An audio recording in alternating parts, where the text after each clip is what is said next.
The dragon's heritage that has been bestowed upon the divine heir allows true immortality. However, there are those that attempt to find other ways to emulate immortality through the rejuvenating waters sprung from the dragon's blood, the undying infested, and there are those who have attempted to artificially recreate the dragon's blood itself. Senpou Temple is on the face of it a traditional Buddhist temple, occupied by monks. However, we will soon learn that looks are very deceiving, and in fact there is something far more sinister at work here. As we enter the grounds of the temple, we hear a voice speaking to us from the image of a Buddha. It speaks as a warning as to what awaits us in the temple grounds. Whether this is the Buddha itself or some other positive spirit, it doesn't matter. The voice tries to warn us away from the temple grounds. It states, "Those of the Senpou Temple have strayed from Buddha's teachings. They have abandoned their faith, seduced by a search for immortality. Should you be captured, there is no telling what would become of you." This is the first hint of the unethical research that is going on here.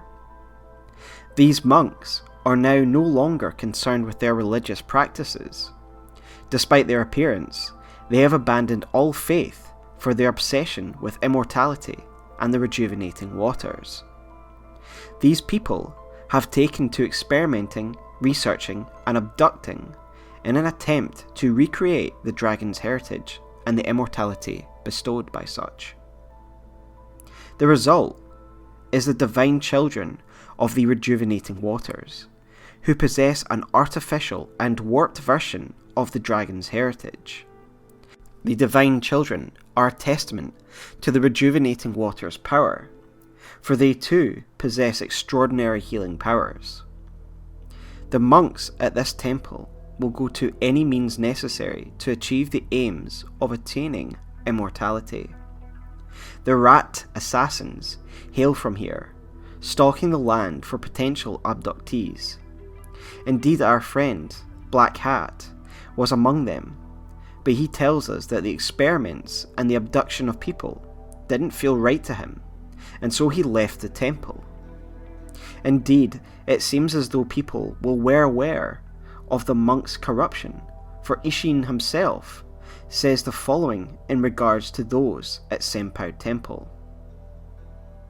"Who knows what those degenerates are doing shut up away in the mountains?" Ishin knows that the monks are degenerates because of their heretical and deprived means that they go to. In the grounds of the temple, we find various corpses laid out and desecrated, failed experiments and victims of the monks' madness. Many of the monks seem to be infested, immortal, undying, but occupied by a centipede-like parasite which keeps them in an undead state.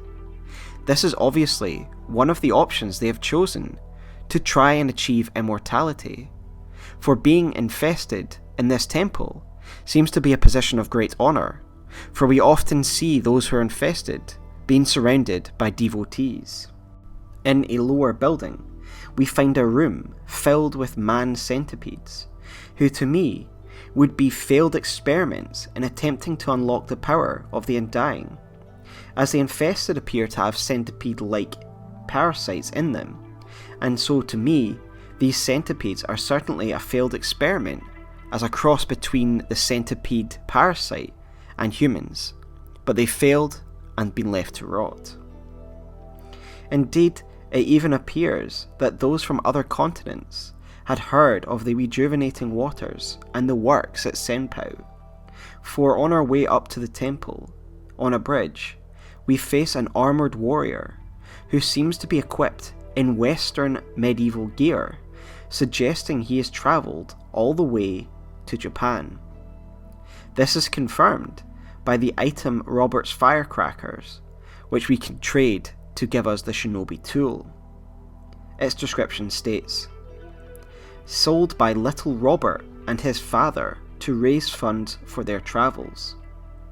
Their voyage brought them to Japan, where they would seek the undying in an attempt to extend Robert's life. Robert is the son of this warrior, for he cries out his name in anguish as he dies. Whether Robert is ill or not, or whether the man just wants his son to live forever, what is clear is that this warrior has come to Japan and to Senpou Temple, drawn by the stories of immortality, in order to extend his son's life.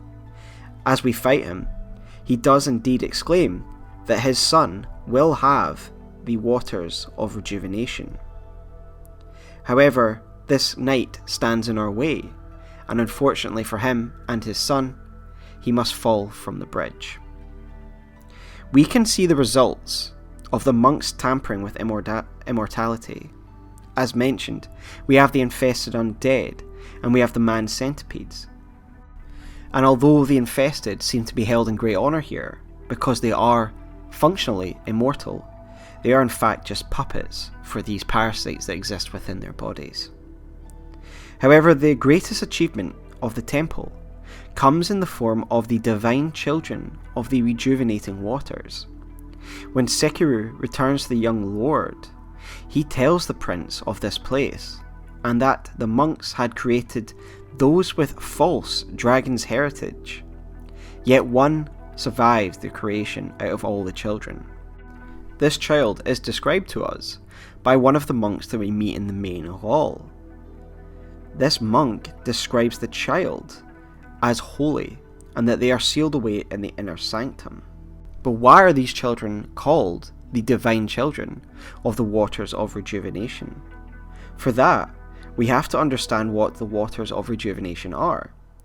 Thankfully, this lore is given to us during a remnant discussion between Lady Emma and Kuro. They state, Tell me, what has caused the state of this man? The Rejuvenating Waters, that is what it is called.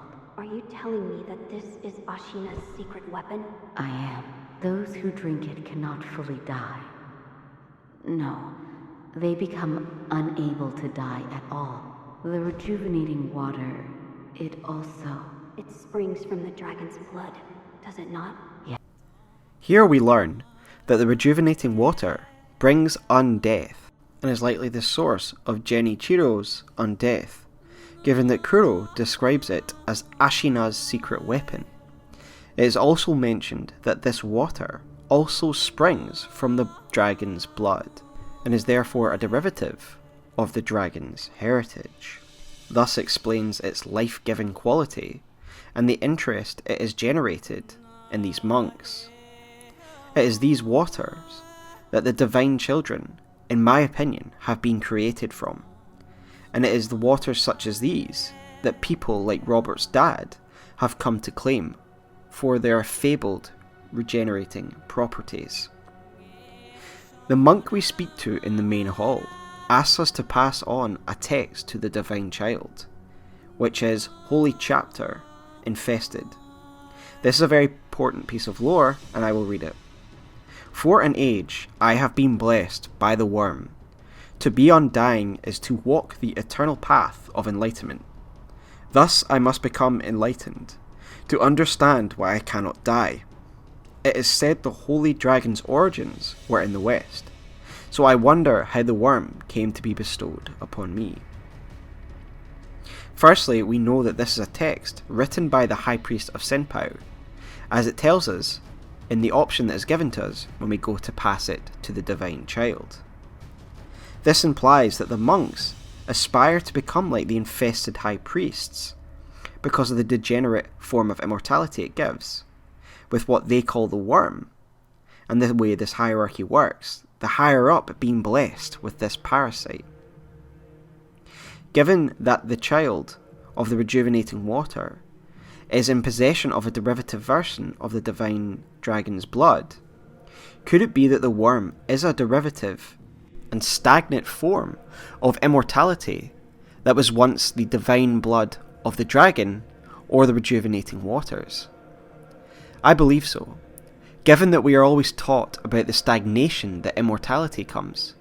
It makes sense to me that the divine power given by the divine dragon goes from being the divine dragon's blood, the rejuvenating waters, and then finally, cursed by the undying, the worm. This is the stagnation that can be found within the immortality, and thus I think this is the worm that is being referred to in the text, a derivative version of the immortality given by the divine dragon. But feel free to interpret that as you will. But why are these children called the divine children of the rejuvenating waters? As I mentioned before, I believe that these children are created from the rejuvenating water. Given that the divine child we meet does have powers of regeneration through the rice that she gives us and other means, it makes sense that this is linked to her heritage, or her blood's heritage, from the rejuvenating waters. Going back to Sekiro's report to Kuro, he mentions that the monks created fake or artificial dragon's blood, and I believe that this blood was drawn from the rejuvenating waters and then somehow put into the children, and the result is the only surviving divine child of the rejuvenating water, and the rest died as a part of this process. Either way, what is clear is that messing with the divine and artificially recreating it has some dire consequences, as we can see from the stagnation that is taking place in Senpou Temple. We do finally get to meet the divine child after making our way through the halls of illusion. We are granted an audience in the inner sanctum. This divine child tells us that her dragon's blood is false, and that it is the work of men who were obsessed and desperate for immortality, and that is the monks of Senpou Temple. Everything we see in this temple is an attempt to recreate immortality, but their greatest achievement and their most holy artifact of this gain is the divine child of rejuvenation. The divine child tells us that there were children, but none else survived the process. Who knows what abnormal process they had to go through to become the divine children. The rice that the child gives us tells us that even though the heritage is false, it still has a power. And the rice is very telling of these regenerative powers that are obviously drawn from the original source, the rejuvenating waters, given that they have extremely potent healing abilities. It is for these reasons that no doubt people like the Armoured Warrior travelled here. Indeed, she is able to manipulate the power of the Sakura to extend our immortality. She is also powerful enough to complete the cradling ritual, where she will hold Lord Kuro's essence within her own heart, allowing her to travel the air safely to the birthplace of the dragon in the west. This is significant, and despite all the stagnation that has come in Senpou Temple due to her immortality and the rejuvenating waters, it is clear that this divine child is in some ways as powerful as Kuro. The monk we speak to in the main hall emphasises how highly the monks value the child, because the child is referred to as holy. The monks revere her as their most holy object, for their object of worship is immortality, and the divine child represents that better than anything else. However, when we pass her the book, the infested holy chapter, it is clear that she wants nothing to do with the monks, and she tells us that she still despises them.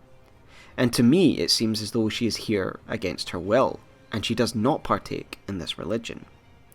And who can blame her, given what horrible experiments she was no doubt subjected to, and seeing the death of her divine children's siblings.